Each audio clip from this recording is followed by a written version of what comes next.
If you want to win your fantasy basketball league, you need to understand something very important right from the beginning. It's not about luck, and it's not about picking the biggest names you recognize. Winning comes from knowing how to think like a manager instead of a fan.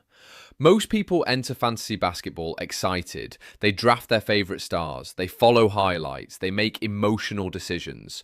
And by mid season, they're stuck wondering why they're in the middle or bottom of the table. But the people who win consistently are doing something very different.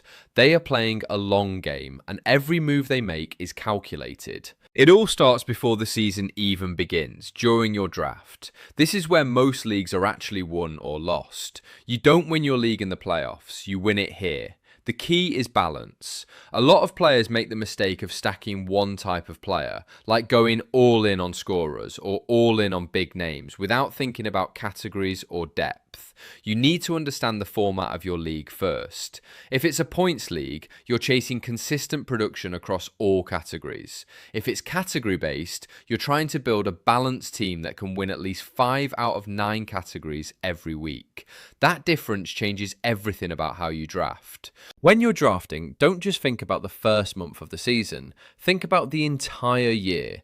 Injuries will happen, players will slump, coaches will change rotations. That means durability and role security are just as important as raw talent. A player who gives you slightly lower stats but plays 75 to 82 games is often more valuable than a superstar who misses 25 games. Availability is a skill in fantasy basketball, even though it's not listed on the stat sheet. You also want to think about value over hype.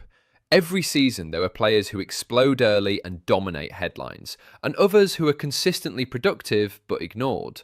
The smart manager is the one who spots those undervalued players before everyone else does.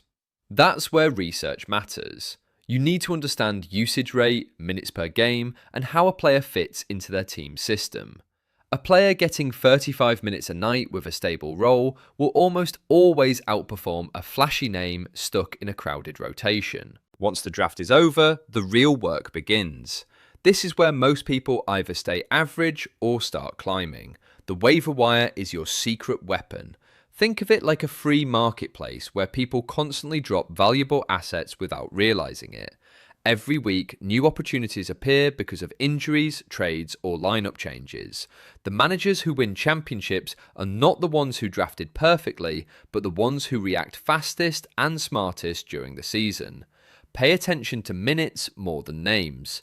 When a starter gets injured, the backup who suddenly jumps from 18 minutes to 32 minutes becomes extremely valuable overnight.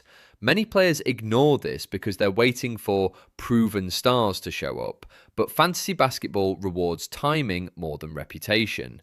If you're early to a breakout, you gain weeks of free production while others are still hesitating. Another key part of winning is understanding streaming. This is one of the most underrated strategies in fantasy basketball. Instead of holding the same end of bench players all season, you rotate those spots based on weekly schedules. Some teams play 4 games in a week, others play 2 or 3. By streaming players with more games, you are essentially adding extra stats every week without improving your draft team.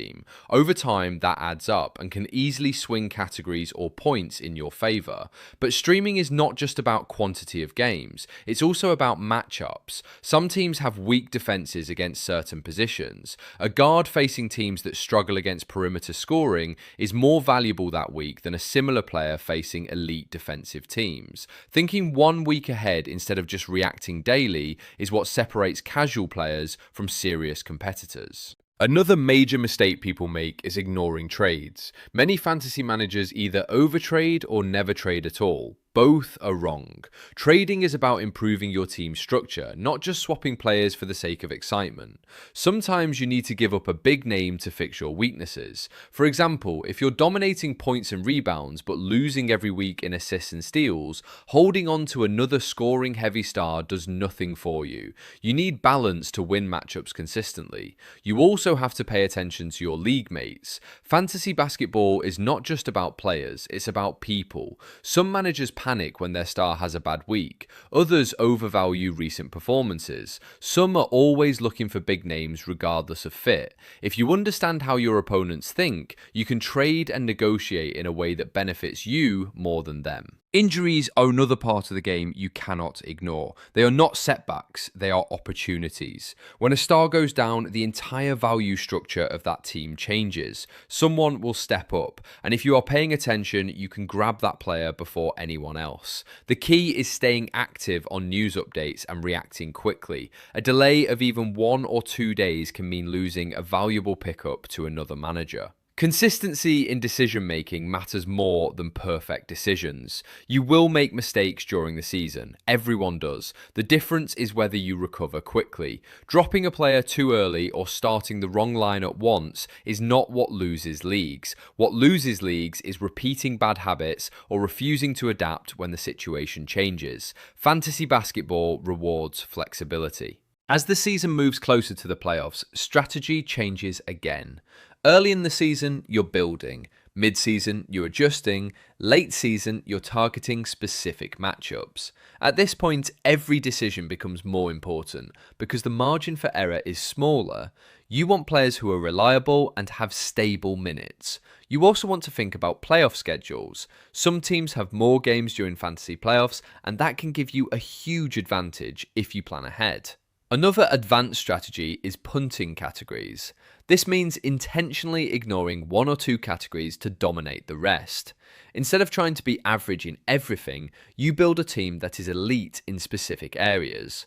For example, you might ignore free throw percentage and focus heavily on rebounds, blocks, and field goal percentage.